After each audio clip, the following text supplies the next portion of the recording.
السلام عليكم ورحمة الله وبركاته. معنا اليوم يعني سيد رقاة المغرب بالعربي، يعني على عيننا وراسنا أهل المغرب، بس مو هالنصاب هاد. يدعي يقول أنه سيد الجمعية المغربية التراثية، والله لا أعلم ماذا يقول يعني. آم، صراحة أنا كنت آم، أفكر وفاهم طلع نصاب للأسف بعد ما تعلمنا ودرسنا وتثقفنا. طيب، خلونا نبلش بالفيديو تبعه مباشرة، مش عم نطول بالفيديو لأن هو أساسا فيديوهاته طويلة. خلال الفيديو منعلق هو شو عم يكسب. بسم الله. سجل عندك دروس تتكرر وتعاد وتطبق. عليكم أقول لكم معي ما أقول جيدا بفضل الله. ذلة خلاص. طيب الجني بيسعل لأنه بقرب يعني الجني بيسعل في الكذب. قل لي ماذا صنعت في هذه المرة؟ ماذا صنعت؟ ماذا صنعت؟ ليش لازم تستفرغ؟ هذه أخت لا تعاني من السحر بالاستفراغ. هذه السعال لا علاقة له بالاستفراغ. هذا صعود الحيات والثعابين، وهذا أبني عليه قرائن وأبني عليه أبعاد سنين طويلة. هذا السعال حتى ابنتها التي بعدها حتى صارت، لأن عندها كلهم جنس. إذا أنا عم بقرأ على أمامي بنتها بتتأثر. النعيم ربيع شو بيقول إنه هذا ثعابين وحيات وما بعرف شو من الكلام الفاضي. ما بعرف قيمة الجن صار حية وبيدخل بالبني آدم.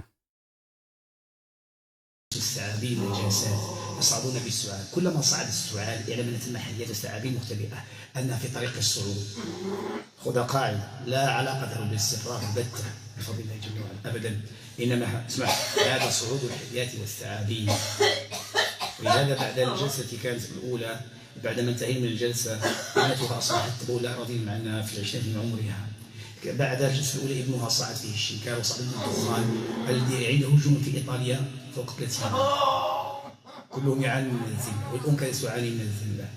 فالان شياطين الذله تصعد، اي تتحكم بالسحر القديم او دعوه بذاك حتى يتحكم في ابنائها. لا يعني ان ابنائها غير مصابين، فيهم اصابات وشياطين، لكن الكبار الاعمده القاده ائمه الكفر والسحر هم في الام كي يقهروها ويقهروا ابنائها. علم فيزداد قهرها وحزنها.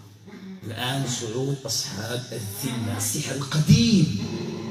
طيب، هو بيقول إنه أصحاب الذلة هو من هالكلام اللي هو ما له علاقة فيه لا من قريب ولا من بعيد للأسف. هو عنده قصة الموروث ومن الموروث. ما بعرف هو منين جاب الكلام الطويل الطويل الطويل مع الجن، هو بس مشان يجيب مشاهدات. تمام، والناس بتتعذب وبتتعب للأسف، الله يعينها، وبياخذ من الناس.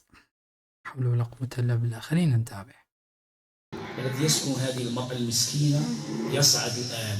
القائد الذي كان يتحكم فيها وفي أبنائها، الذي يعلم أسرار السحر والأبناء والبنات على مدار السنوات، الآن يتجلى بفضل الله جل وعلا.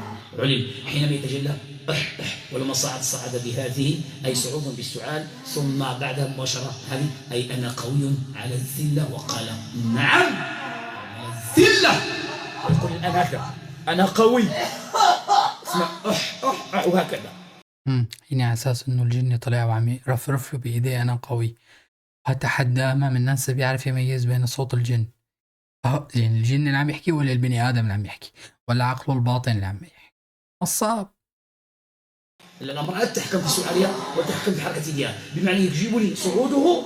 وكذلك لماذا كل يذكر السعال أكثر؟ أحيانا يكون مرة ويختفي، لكن لأنه اختبأ السنين وقوي، فيحاول دائما النزول، لكن مع اللفظة والنبرة والقوة التي يعطيها له يكون صعوده مع السعال. شيء يختبأ السنين. وسنسمع كم من سنة، ركز معي، سوف تسمع كم سنة هذه يتسع لي للصعود. كم سنة وانت فيها؟ شحال من عام؟ شحال من عام وانت فيها؟ شحال من عام؟ يقبل الكلام. شحال من عام وانت فيها؟ إذا ما تكلمتش غادي نوض لك. مسأله كم من سنة وانت فيها، الله أعلم بقى مين عم يحكي، الجن ولا الأم ولا والّا العقل الباطن؟ طيب، هو مختصر الكلام هو كتير بيحكي كتير يعني مع الجن وبالأحرى مع الحالات، بغض النظر إذا كان صاعد جن والّا مو صاعد جن، الكلام الكثير يقوي من الجن. الجن بياخد زي ما بيقولوا ثقة. الحمد لله رب العالمين. كنت من زمان لمّا كنت صغير كتير، كان عمري يمكن 20 سنة، نعم كنت أحكي مع الجن وأتسلى وكذا، ولكن الآن بعد العلاجات الكثيرة بفضل الله عز وجل أنا باسأله 3 كلمات: تخرج والّا لأ؟ تخرج والّا لأ؟ تخرج والّا لأ؟ قال لأ، خلاص قُضي الأمر. ما عاد باحكي معه لا باقول له أسلم ولا باقول له بادعي للإسلام، لأ، لأنه هو كاذب. النبي عليه الصلاة والسلام قال: صدقك وهو كذوب. فهمتوا علي؟ فهيك إنسان نصاب، يعني ما بعرف، الناس بتحب اللي بينصب عليها سبحان الله. أسأل الله سبحانه وتعالى أن يهدينا ويهديكم لخير ما يحب ويرضى. السلام عليكم ورحمة الله وبركاته.